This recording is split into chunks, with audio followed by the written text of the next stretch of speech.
fina utsikten ut av kameran. Det är cricketbanan och så här nere.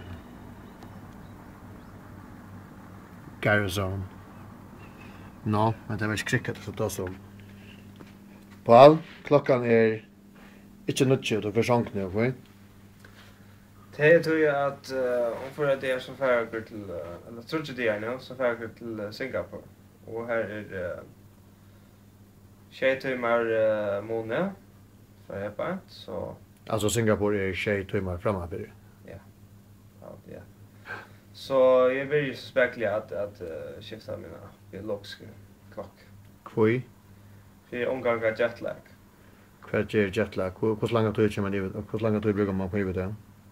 Jetlag till virkelig galort. Det tar cirka 1 dygn per timme som man sitter.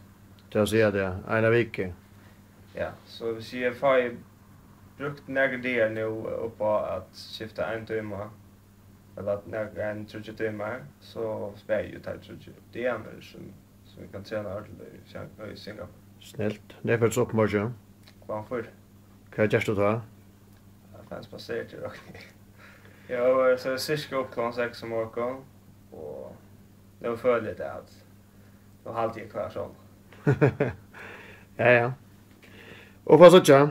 Jag ska veta om jag klarar att vara så rask att komma upp på filmen till klockan 4 på morgonen. Men det tar mig bättre vänta dygnet vi hinner. Kanske för sånt då. Alltså bara någon annan.